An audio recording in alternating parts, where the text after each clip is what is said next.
lá, pessoal, para esse pré-jogo aqui, então misturado com news aí. De novo, muito tempo sem postar nada, mas é por falta de tempo mesmo. Até porque eu estava acompanhando mais aí para ter mais embasamento dessa polêmica toda que teve do último jogo do Ceará aí contra o Goiás, aquela polêmica toda de arbitragem e tudo mais. Então, no finalzinho aqui do news, a gente dedica aí um minutinho, dois, para tratar desse assunto, para encerrar de vez, até porque hoje, mais tarde, já tem Vozão em campo contra o Mirassol. Particularmente hoje a confiança é grande, pode acontecer tudo, o Ceará pode não ganhar, com certeza, pode perder. Mas para esse jogo em especial, até por conta desse contexto aí do último jogo, a esperança está muito grande. Vamos começar esse pré-jogo aqui com as notícias que a gente tem. Essa começando, Thalisson destaca motivação no Ceará e anseia por estreia diante da torcida. Thalisson foi o terceiro reforço do Ceará na janela de transferência. Vamos lá para a notícia. O Ceará anunciou Thalisson no dia 9 de agosto. O jogador entrou em campo no duelo contra o Goiás na segunda-feira 12 e treina com o restante do time em Porangabuçu, mirando a estreia diante da torcida na Arena Castelão aí hoje, pessoal. Abre aspas para o menino aí, até as imagens do garoto aí, ó. Estou muito feliz e motivado nessa minha nova oportunidade na carreira. Estou feliz de ter feito a estreia com a camisa do Ceará. Espero dar muita alegria para toda a torcida e todo o grupo. É isso mesmo, se Deus quiser, você vai dar. Estou ansioso para a estreia no Castelão diante da grande torcida. Creio que vamos fazer uma grande partida e sair com os 3 pontos. Realmente está prometendo ser lotação hoje aí. O Castelão hoje está cheio de gente. Thalisson teve um bom momento com a camisa do Bragantino na reta final da Série A de 2023, quando nos últimos 7 jogos atuou como titular em 4 e marcou 3 gols. Thalisson é o terceiro reforço do Ceará nesta janela de transferência. Antes, Andrei e Lucas Rian foram anunciados. O Ceará tem Ailon, Eric Puga, Barceló, Facundo Castro, Lucas Rian e Salo Mineiro como mais experientes na posição. O jogador entrou em campo na reta final do segundo tempo do jogo contra o Goiás na vaga de Salo Mineiro. O Ceará enfrenta o Mirassol no sábado 17, hoje, mais tarde às 17 horas, na Arena Castelão. O duelo é válido pela 21ª rodada da Série B do Campeonato Brasileiro. Mais tarde, galera. Próxima notícia aqui para ser rapidinho. Ceará anuncia o lateral Eric como reforço para a temporada 2024. O reforço chegando em agosto, até o final do ano pelo menos. O Ceará anunciou mais um reforço para a temporada 2024. Eric, lateral esquerdo que estava no Vila Nova. É mais uma contratação do Alvinegro na atual janela de transferências. O nome do atleta já consta no bid e ele já treina com o elenco profissional. O começo de Eric no futebol profissional foi vestindo a camisa do Grêmio São Carlense, equipe do interior de São Paulo. Também no interior paulista, o lateral passou pelo Itapirense. Rapaz, esse passado aqui tá esse rapaz aí, ó. Esse aí que é o tal do Eric, esse rapaz aí. Após passagens por Tupinambás, Minas Gerais, Nação de Santa Catarina e Jacuipense, na Bahia, o atleta chegou no início de 2024 ao Vila Nova, equipe em que disputou as competições do primeiro semestre. Na Série B, Eric disputou 8 partidas pelo clube goiano, número de partidas que ainda o permite vestir a camisa do Alvinegro na competição. O contrato do lateral com o Ceará terá validade até o fim de 2024 e será por empréstimo, né, por parte do Jacuipense lá da Bahia. Ele é o 4º reforço anunciado pelo Ceará. Junto a ele temos Thalisson, Andrei e o Lucas Rian, que já foram anunciados anteriormente. Então vamos lá para a ficha técnica do rapaz. É o Eric Almeida de Melo, o nome dele é Eric. O rapaz é lateral esquerdo, nascimento 7 de agosto de 2000. Naturalidade de Baixa Grande, na Bahia. Confirmando o time que já passou, São Carlense, Itapirense, Tupinambás, Nação, Jacuipense, Vila Nova e agora no Ceará aí. Boa sorte aí, toda a sorte do mundo ao Eric aí. Seja tudo de bom para ele e para o Ceará também. Passando então agora para essa última dessa primeira edição aí desse pré-jogo aí, juntamente com o Vozão News, do dia de hoje, do pré-jogo com o Mirassol. Ceará muda defesa para jogo diante do Mirassol. Vamos ver aqui a provável escalação. O Ceará encerrou a preparação para o duelo contra o Mirassol. As equipes se enfrentam hoje às 17 horas no Castelão, pela 21ª rodada. Davi Ricardo está suspenso e com isso o time vai ter mudanças na defesa. A notícia positiva é o retorno de Léo Condé. O técnico foi submetido a uma pequena intervenção cirúrgica no intestino no início do mês e ficou afastado do clube. Com o técnico, o time tem 2 vitórias em 5 jogos. Estou muito satisfeito de retornar agora, bem de saúde, graças a Deus. Graças a Deus, Condé falando aí. É um jogo muito importante contra um bom adversário, tem tudo para ser uma grande partida. A gente tem a expectativa diante do nosso torcedor de fazer mais um jogo representativo, como fizemos nas últimas partidas aqui, principalmente diante do Botafogo, ressaltou o treinador. Então a gente tem aí como provável escalação, né? O jogo de mais tarde contra o Mirassol: Richard, Rafael Ramos, Matheus Felipe, Ramon Menezes, Matheus Bahia, De Luca, Lourenço, Mugni, Ailon, Eric Pulga e Saulo Mineiro. É o melhor que nós temos aí. O Alvinegro tem 29 pontos e briga para entrar no G4. O América Mineiro, quarto colocado da competição, soma 33. Dá para chegar, galera. Dá para chegar sim. E para encerrar aqui então essa primeira edição aí do pré-jogo de hoje, desse Vozão News,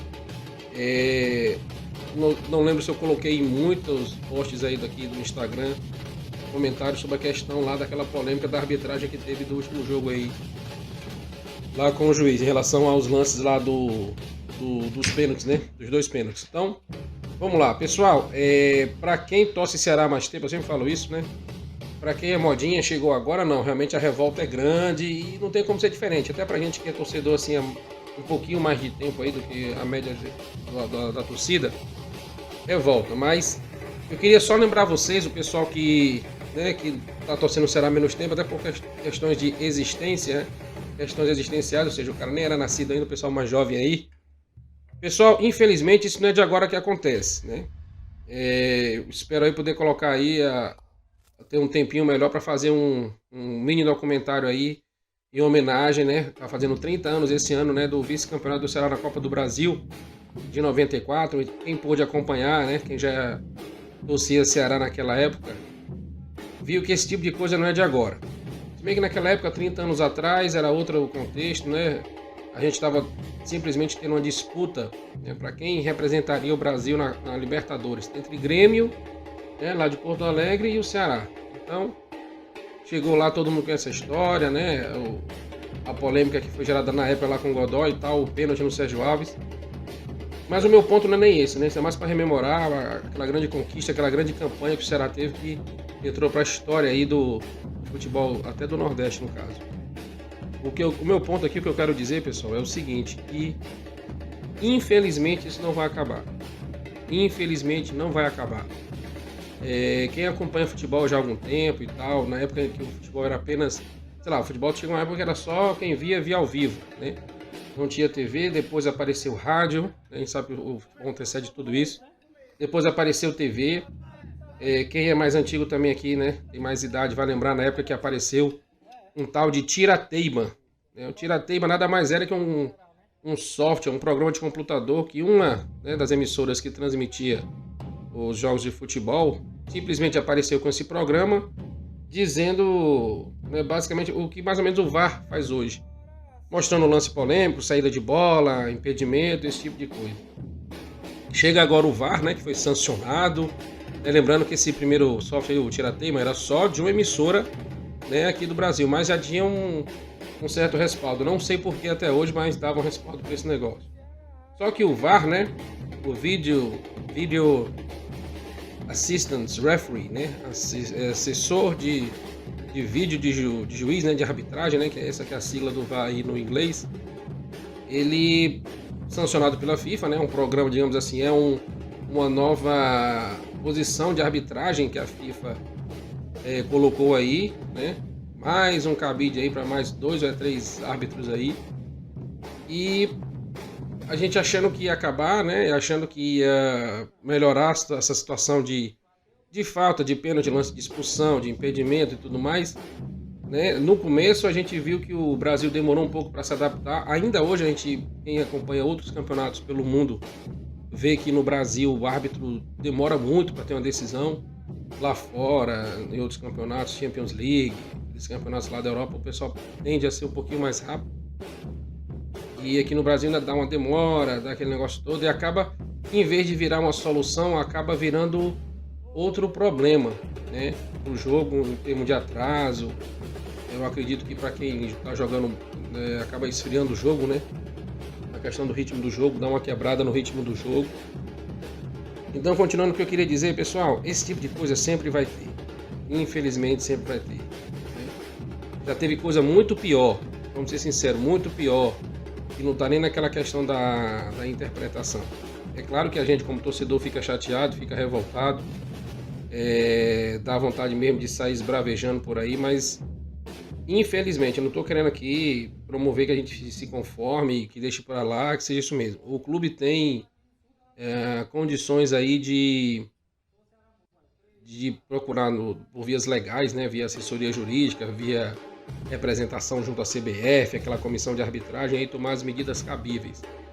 Para a torcida, infelizmente, cabe só a revolta, né, e se sentir lesado, porque, bem, na verdade, você está pagando, sei lá, para quem foi no estádio, você está pagando, você está para ver um espetáculo, e tá simplesmente o cara indo lá e metendo a mão na cara grande, né, mexendo na regra e tudo mais. E para quem tem até memória recente, lembra daquele brasileiro que teve o gol de mão lá no Paraná, dentro do Castelão, ou seja, não é porque o juiz estava lá, o jogo era fora de casa, que o juiz estava lá caseiro, não sei o quê.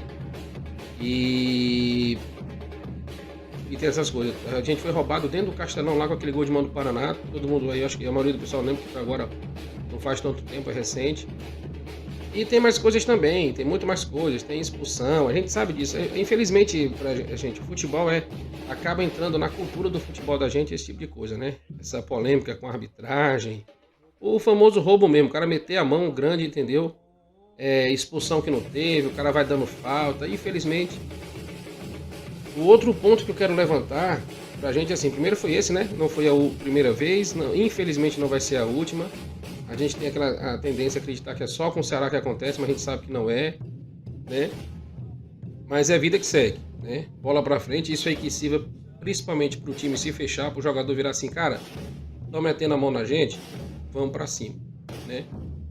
O outro ponto que eu quero salientar aqui pro pessoal, por que eu falo que não foi a primeira vez, né? Obviamente não foi a primeira vez. E por que a gente pode garantir, assim, quase que categoricamente, que não vai ser a última? Porque eu até cheguei a comentar, cheguei a postar e fazer brincadeira com o pessoal. O futebol atual, gente, está sendo mantido, quase que literalmente falado, né? Quase que literalmente falando, por empresas de aposta, né? Eu nunca entrei nesses sites, garanto a vocês que eu nunca entrei, porque não faz, não é que eu seja melhor que ninguém, mas é porque não faz minha cabeça, eu não acho uma coisa assim legal, atrativa de se fazer e tal, tudo mais. Mas como até já coloquei aqui num post meu, num vídeo meu, não vou lembrar quanto, né? Eu faço muita coisa aqui. A gente falando sobre questão de casa de aposta, site de aposta, que estão basicamente patrocinando quase todos os clubes do futebol brasileiro. Então a gente tem essa seguinte situação, principalmente para a torcida do Ceará, que comemorou, né, há pouco tempo atrás a chegada do... A gente estava com o patrocinador Master, né? Agora temos outro patrocinador Master, ou seja, a gente trocou uma empresa dessas aí, né? Casa de apostas. Vinha uma, acabou vindo outra. Pessoal, eu não tenho certeza, porque como eu falei agora há pouco, eu nunca entrei. Mas de quem eu perguntei e falou pra mim, dizem que basicamente lá você não aposta como era aí o jogo da zebrinha aí, quem é mais velho vai lembrar como é que funcionava no Fantástico lá, a loteria esportiva, que você tinha coluna 1, coluna do meio, coluna 2 lá, você apostava na vitória de um, na vitória de outro, no empate. Não, parece que não é tão simples assim, não é tão simplório assim a estrutura hoje, a sistemática, né, a gameplay, por assim dizer, assim, falando uma linguagem mais jovem, né, a interface dessas apostas online agora. Aparentemente o pessoal aposta em tudo. O cara aposta quem vai fazer o gol, quem vai ganhar, quem vai perder, de quanto vai ser o placar, de quantos gols vai ter em cada tempo, quantos escanteios vai ter, se vai ter gol de cabeça, se vai ter gol de mão, quantos impedimentos, quem vai ganhar. É uma quantidade de apostas assim absurda e detalhes bem peculiares, bem interessantes. Volto aqui então agora a um detalhe que a torcida do Ceará inteira vai lembrar, porque foi coisa recente agora, de 2022 para cá. Todo mundo tá lembrado daquele escândalo que teve lá envolvendo jogadores. O único que caiu assim mesmo que a gente lembra de cabeça foi o Dino Paraíba lá, que foi suspenso do futebol. Porque a gente viu que tinham jogadores do Ceará envolvidos em esquema de aposta. Ou seja, o cara ganha o salário dele e para efeito de Brasil não é um salário baixo. Também já coloquei aqui que não acredito que seja esse salário todo que eles ganham, é mais propaganda, mas tudo bem, faz parte.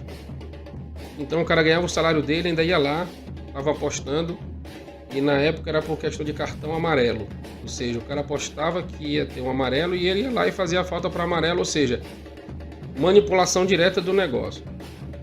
Eu não quero aqui, não estou afirmando nada. Quem sou eu para dizer alguma coisa? Eu não sei de nada. O que eu estou querendo dizer é o seguinte, para a gente colocar na cabeça de uma vez por todas isso. Para que da próxima vez que acontecer, porque a gente sabe que vai acontecer, principalmente nesse contexto em que quem está mandando no futebol, não estou falando que está mandando no Ceará, não estou falando que está mandando no Campeonato Brasileiro Série B, no Brasil como um todo, casa de aposta. Não vai ser a última vez que vai acontecer, porque vai acontecer de novo, não sabemos quando, onde, nem se vai ser contra o Ceará ou não. Mas o contexto com que aconteceu, os 2 gols que o Ceará levou, foram 2 gols de pênalti e 2 gols de goleiro. Gente, eu não vou fazer isso aqui, mas será que não passou na cabeça de ninguém, né? Um momento assim de pura maldade, eu não vou dizer isso. O cara, vamos ver o áudio do VAR primeiro. Claro que a gente se revolta, claro que foi meio esquisito, foi feio e o sentimento que fica de ter sido roubado mesmo. Mas se tinha alguma aposta de alguém que ia ter 2 gols do goleiro, pelo que eu sei, a probabilidade de uma situação dessa no jogo, ela é muito pequena. 2 gols de goleiro, ela é muito pequena. Vamos concordar aqui. Vocês concordam? E eu colocar numa aposta, vai ter 2 gols hoje do Richard. A probabilidade, ela deve aparecer lá, o programa lá, o algoritmo do negócio lá deve rodar e deve dar a cada, né, com menor probabilidade, a recompensa é maior. Quem é que garante pra gente que alguém, eu não tô falando que foi arbitragem, não tô falando que foi nada, mas quem garante pra gente que alguém não colocou lá, vai ter 2 gols hoje do goleiro lá do Goiás? Como é que eu ia garantir isso? Ou pelo menos facilitar, promover isso? É dando 2 pênaltis, meu amigo. Dando 2 pênaltis, vai garantir que o goleiro vai bater os 2. E eu vou pelo menos aumentar essa probabilidade, que é pequena, eu vou pelo menos aumentar um pouquinho ela, né? Então, e fique pra gente de lição. É claro que eu não sei se foi isso que aconteceu, eu não tô aqui afirmando nada, não tenho prova de nada, eu só tô elucubrando aqui. Não tô querendo levantar polêmica nenhuma. Mas o que eu quero dizer pra gente é que a gente pare um pouquinho, até desse mimimi, de ficar reclamando, de achar que está sendo roubado, que está sendo prejudicado, porque a gente infelizmente comemorou quando chegou a casa de aposta. A gente foi lá para a rede social dizer que agora o Ceará tem dinheiro, agora o Ceará vai ter tantos milhões e vai trazer fulano. A gente aceitou essa grana aí, a gente se vendeu para esse sistema aí. Então agora quando a conta chega, quando o pagamento tem que ser feito, não reclamem.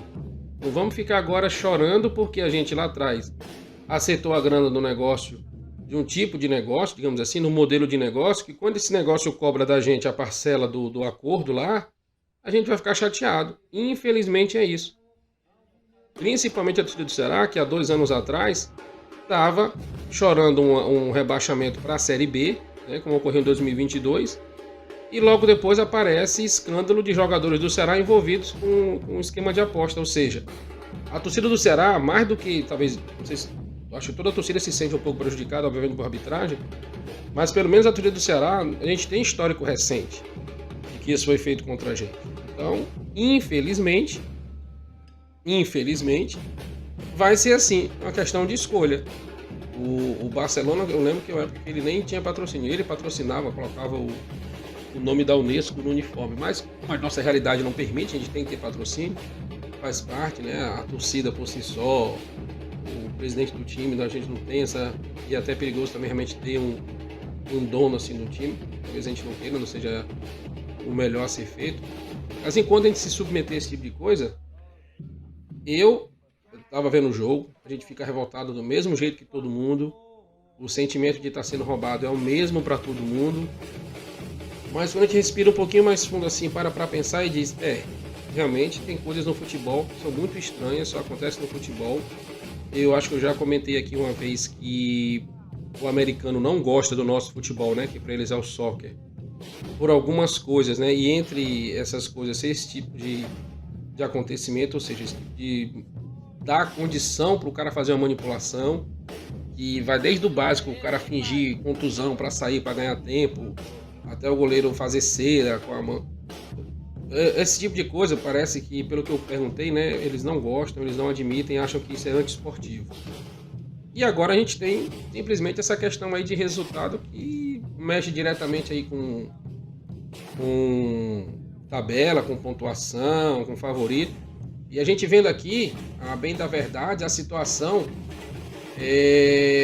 o Goiás nem estava na frente do Ceará, o Goiás nem estava aí na situação de favoritismo. Ou seja, o G4, o Goiás não estava no G4 para a gente ter essa situação.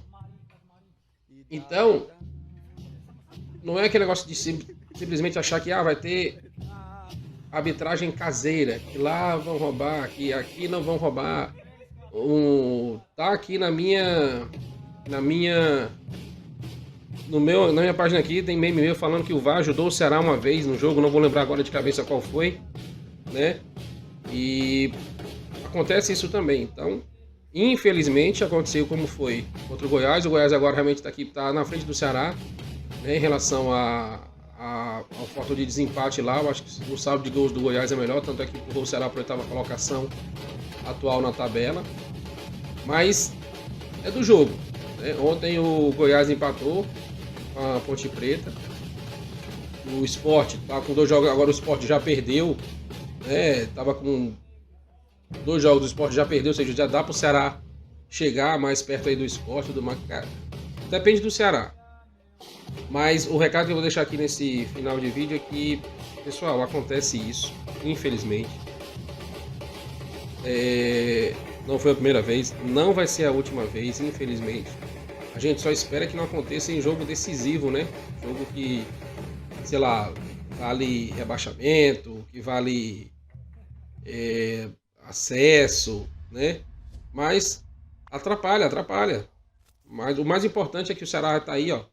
Tá 5 pontos aí do G4, né? Tem chances, né? Pode terminar a rodada aí a menos pontos do G4. O Mirassol tá na frente dele, dá para jogo 6 pontos, tá para tirar pontos do Mirassol e chegar mais perto. O Ceará ainda vai enfrentar todo mundo que tá no G4, que tá na frente dele, ó, com exceção do Goiás, né? Passou do Ceará agora, o Ceará ainda vai jogar com todos os times que estão na frente dele, então depende do time. O time agora se fechar, Léo Condé volta hoje, né, para a beira do campo lá para dirigir o time. Torcida, como sempre, fazendo a parte dela, né? A gente tem aqui a informação de que a melhor média de público do Brasil, acho que hoje, não sei se é do brasileiro, da Série B ou do Brasil, exatamente, é a torcida do Ceará, ou seja, a torcida está fazendo a parte dela como sempre fez, né? Como diz até o grito do pessoal na arquibancada lá, nunca abandona, tá lá, tá confiante no time. Realmente esse ano tá meio diferente, tá complicado por conta, infelizmente, dessas coisas que acontecem, né, durante os jogos, mas o time tá respondendo bem, dentro da nossa realidade, dentro das nossas possibilidades. O time conseguiu se equilibrar, conseguiu corrigir algumas falhas que a gente estava vendo. O pessoal que não estava jogando bem, poxa, voltou, ganhou um novo ânimo aí, né, no finalzinho ali do primeiro turno. E agora começando esse, mas bola pra frente. É o segundo jogo ainda do segundo turno hoje, ainda vai ter depois desse mais 17 jogos. Muito ponto a ser disputado e o Ceará tem totais condições de chegar aí, como sempre falo. Fechar a última rodada em 4º lugar, a emoção vai ser a mesma.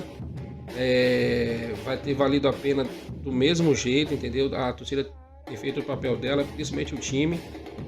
Mas o principal, saber que subir é uma fase e permanecer lá na Série A é outra. Então, não tem mais competição para o Ceará, a não ser a Série B esse ano. O foco é agora.